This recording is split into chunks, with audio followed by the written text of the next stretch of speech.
Lelaki hina Islam dan Sultan Selangor, Exco Selangor lapor polis. Perdana Menteri mahu pastikan gejala kerajaan hutang. Wakil rakyat Labuan minta beri peluang PMX bangunkan Labuan. Muhyiddin pernah beri peruntukan kepada semua ahli parlimen. Jamal Yunus kena bayar ganti rugi RM300,000 kepada Teresa Kok. PDRM sokong SPRM siasat pegawai polis yang ditahan bersama RM1 juta.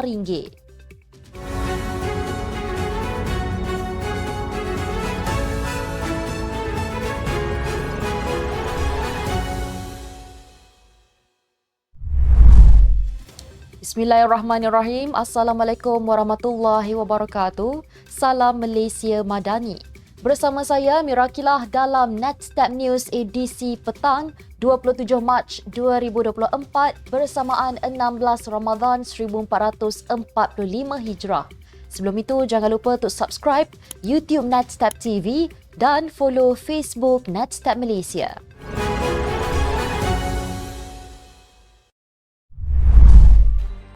Satu laporan polis dibuat oleh Exco Perumahan dan Kebudayaan Negeri Selangor, Borhan Aman Shah, di Ibu Pejabat Polis Daerah Shah Alam berhubung kenyataan individu yang didakwa menghina agama Islam, Sultan Selangor, Sultan Sharafuddin Idris Shah dan Polis Diraja Malaysia baru-baru ini.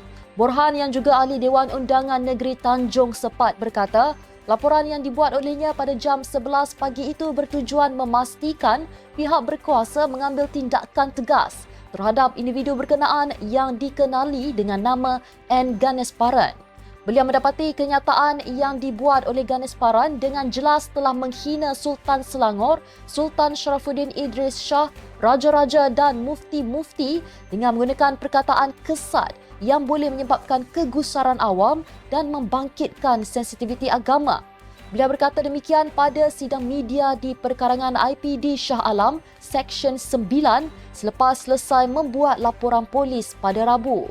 Baru-baru ini tular video memaparkan seorang individu menghina agama Islam dan mempertikaikan tindakan PDRM yang diambil terhadap isu melibatkan agama, raja dan bangsa. Ketua Polis Negara Tan Sri Razaruddin Hussein berkata, setakat ini pihaknya telah membuka 21 kertas siasatan terhadap individu berkenaan. Perdana Menteri Datuk Seri Anwar Ibrahim berkata, bagi memastikan ekonomi Malaysia bertunjang di landasan mampan dan utuh, kerajaan perlu rangka satu pelaksanaan pembaharuan fiskal. Beliau berkata bagi mengorak langkah Malaysia menggapai tahap ekonomi berpendapatan tinggi yang bersandarkan nilai manusiawi, pembaharuan fiskal akan ditumpukan kepada penyasaran subsidi dan memperluas asas hasil bagi mewujudkan ruang fiskal yang dapat diagihkan untuk meningkatkan kesejahteraan rakyat. Beliau juga berkata menerusi hantaran di laman X, Kerajaan Madani akan menoktahkan gejala ketagihan kepada hutang bagi memulihkan keyakinan pelabur luar. Kata Perdana Menteri itu, langkah reformasi fiskal ini adalah sesuatu yang berat bagi semua pihak. Namun usaha ini perlu dimulakan untuk merancakkan semula ekonomi negara. Menurutnya, keluaran dalam negeri kasar KDNK menghasilkan cukai sebanyak 11.8% sahaja di mana ia mempunyai ruang terhad untuk melabur dalam aspek pembangunan rakyat dan memberi bantuan sewajarnya kepada golongan rentan dan yang memerlukan. Semalam, Datuk Seri Anwar mempengerusikan mesyuarat jawatan kuasa Daskar Fiskal yang membincangkan dan meneliti senario terkini ekonomi Malaysia serta unjuran jangka pendek dan sederhana kedudukan fiskal negara. Ahli Parlimen Labuan, Suhaili Abdul Rahman meminta Perdana Menteri Datuk Seri Anwar Ibrahim diberi peluang membangunkan Labuan sekaligus menafikan menolak gesaan pulau itu dikembalikan semula kepada Sabah. Mengulas cadangan Ahli Parlimen Tuaran Wilfred Madius Tangau di Dewan Rakyat, Suhaili berkata pembangunan Labuan terkebelakang bukan di tangan Kerajaan Perpaduan. Sebaliknya ketika pentadbiran Barisan Nasional dan Perikatan Nasional.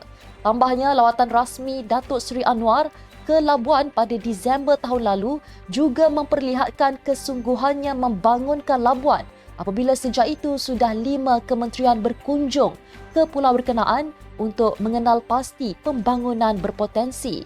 Pangau mendakwa kadar pengangguran Labuan masih tinggi walaupun sudah lama ia diserahkan kepada kerajaan pusat sebagai sebahagian daripada wilayah persekutuan selain Kuala Lumpur dan Putrajaya.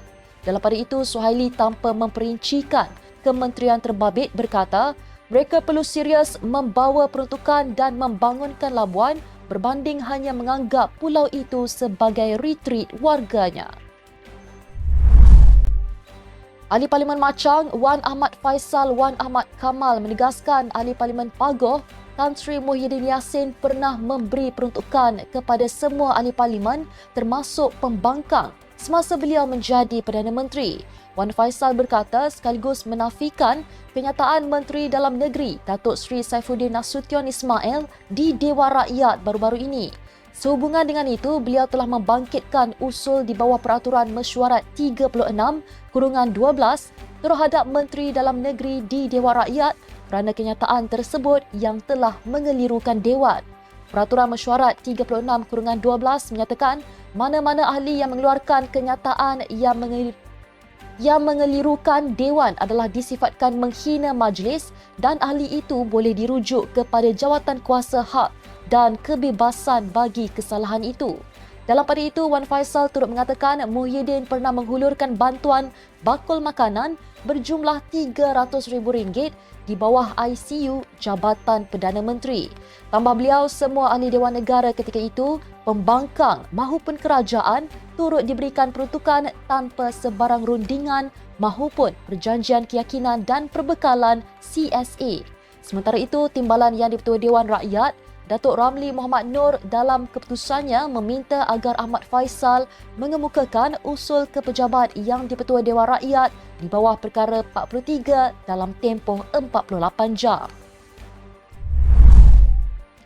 Mahkamah Rayuan menolak rayuan Datuk Seri Jamal Mat Yunus terhadap keputusan mahkamah yang memerintahkannya membayar ganti rugi RM300,000 kepada ahli parlimen Seputih Teresa Kok kerana menfitnah berhubung dana Yayasan Warisan Anak Selangor.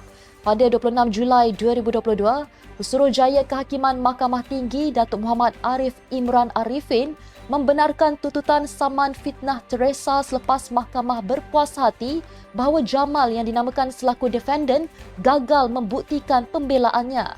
Muhammad Arif Imran turut memerintahkan Jamal membayar ganti keseluruhan termasuk ganti rugi am, teruk dan teladan dalam tempoh 14 hari, kos RM50,000 dan mengeluarkan perintah injuksi melarangnya daripada mengulangi kenyataan serupa.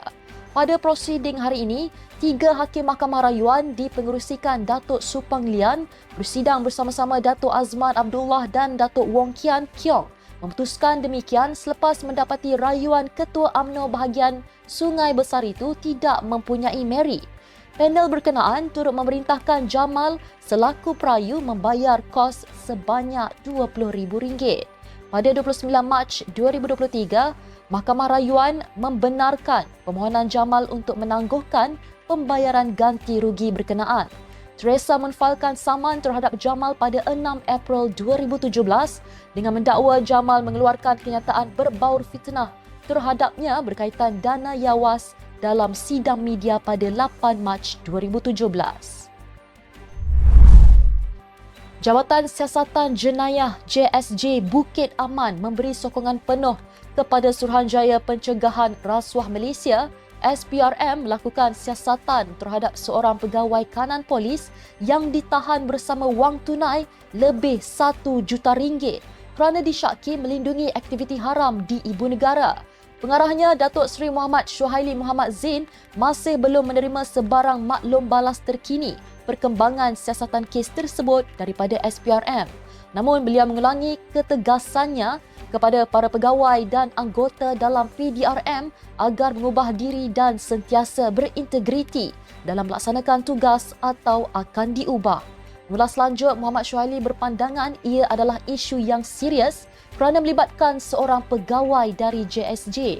Beliau juga konsisten dengan pandangan pendapat serta pendekatannya dalam soal salah laku membabitkan pegawai dan anggota dalam PDRM.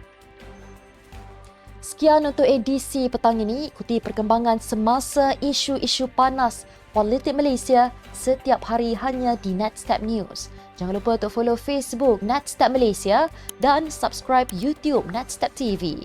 Netstep Malaysia menjangkau informasi, mengora inspirasi. Saya Mira Akilah. Assalamualaikum dan salam sejahtera.